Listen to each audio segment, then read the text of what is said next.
Welcome to the Community Awareness TV show in association with the International Human Rights Peace Commission and International Outreach Relief and Kristal Film Productions. Today we have a wonderful show for you with a great guest. So stay tuned, we'll be right back.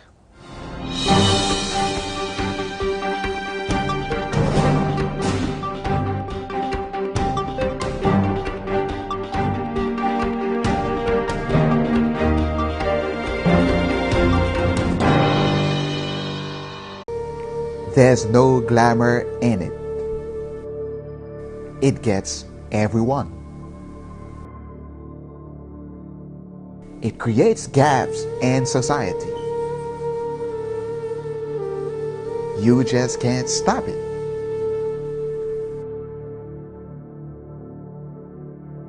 Some people are luckier than others. With hunger, there's no easy way out.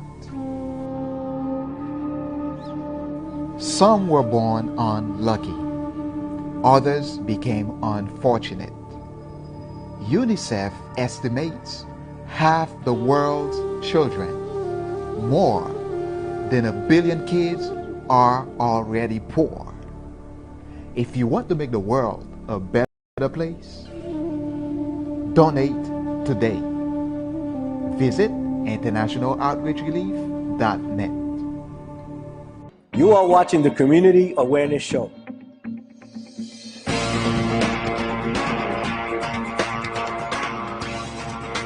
Welcome once again to the Community TV Awareness Show. Today we are in the beautiful city of Fort Myers, the city of palms. We're here at City Hall with our guest today, none other than the Honorable Mayor Randall Henderson.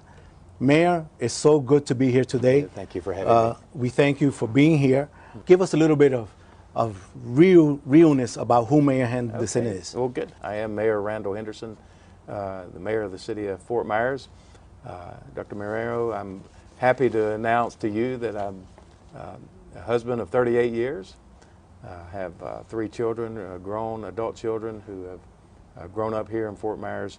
I've gone on to university and graduated.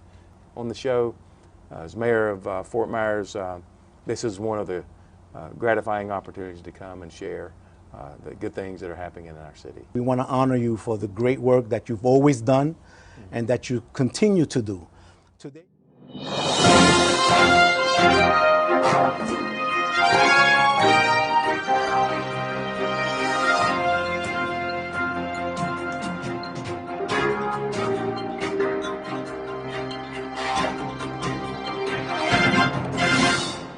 Mayor Henderson, today, like I said, again, we honor you for the great work that you're doing, for the leader that you are to our community.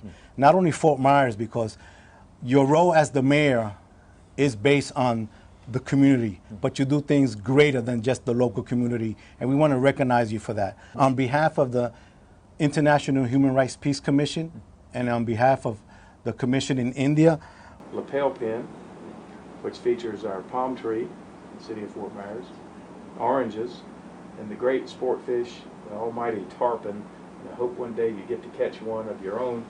You're welcome in the city of Fort Myers always, and thank you for your work in world peace. Thank you, sir. It's my great honor today to pin Dr. Marisma with this beautiful lapel pin that represents the finer qualities of the city of Fort Myers.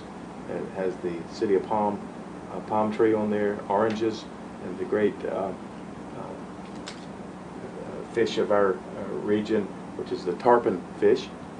And I'm pleased to pin you with this, which is one of the great sources of pride from our city of Fort Myers. And I just want to thank you for all your work for peace and humanity, and you're always welcome in Fort Myers. Thank you, Mayor Henderson. Thank you. A lapel pin that features the city of palms palm tree on there, the oranges, and the great sport fish of our city, the great American tarpon. And I want to just pin you and thank you for your work in world peace and for coming to the city of Fort Myers to spend time with me today. I respect your work, and I want you to know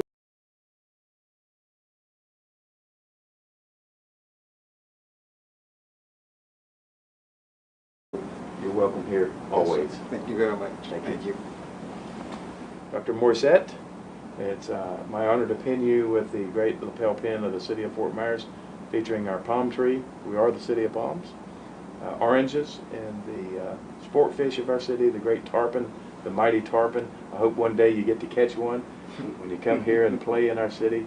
And thank you for your work in world peace and in being a good ambassador for the world. And you're welcome in the City of Fort Myers. Thank you, Mr.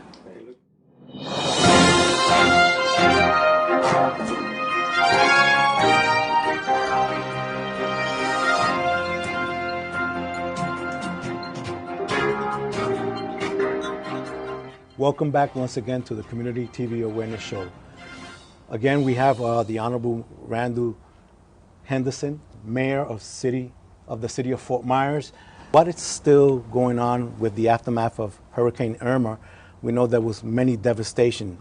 The City of Fort Myers did not lose one citizen to Irma. This was a menacing, horrible storm.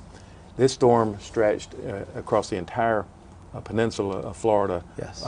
To the east in the Atlantic Ocean and to the west in the Gulf of Mexico.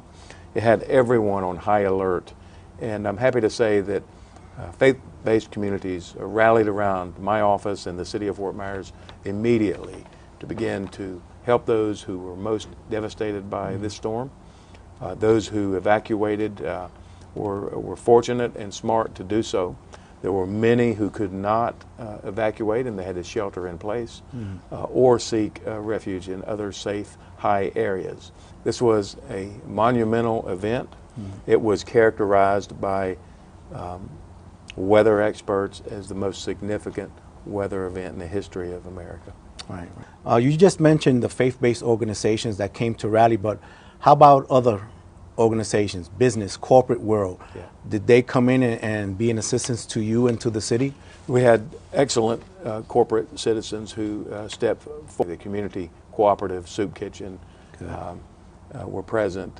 Faith-based organizations from not only Fort Myers, from across the southeast. I returned recently from Asheboro, North Carolina. Storm. My other family evacuated, thankfully.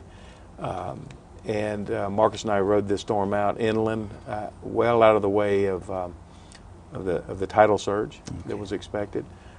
Within hours of Irma's departure, we were both in the dark hours of the early morning, out in the community assessing, helping those that we could.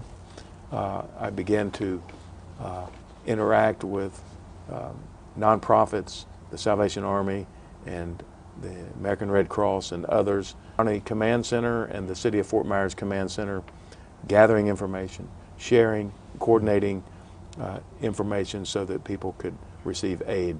We coordinated air shipments from Tallahassee, from volunteer pilots who were flying aircraft into Naples and this region, including Fort Myers, to bring provisions. It was a very challenging, many people still don't have light or water. I don't really know, but is Fort Myers experiencing that failure still? Well, as a matter of fact, Fort Myers fared very well in that regard. To Florida Power and Light's credit, 5.4 million customers across this region were restored in less than 35 days. The City of Fort Myers did suffer. I actually suffered a very long time, over 2 weeks, without electricity.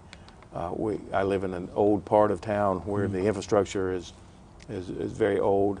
It's very expensive to replace that infrastructure, and it works all the time except when you have hurricanes. Right. But when we have hurricanes, as an experience with Charlie and others, where we lose electricity, our power grid where I live is one of the last ones to come up. We plan for that. We manage it. But the City of Fort Myers and its infrastructure held up very well. We never lost potable water. And water is, there was one other menacing aspect that we try to communicate to citizens when catastrophic events like this occur, especially after the storm. People are using generators. And where we did almost lose a family, is when the generator was running inside a home, and 6 or more family members fell victim to the carbon monoxide. Okay. Thankfully, it was discovered. They were ushered to the hospital, where they all survived.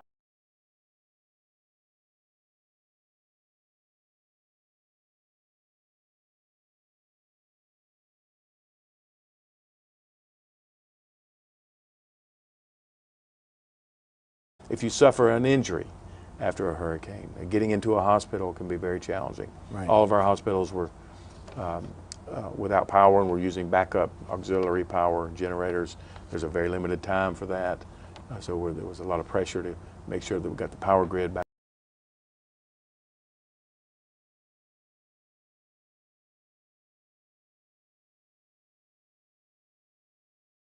up for our hospitals. Stay tuned. We'll be right back. Poverty based on true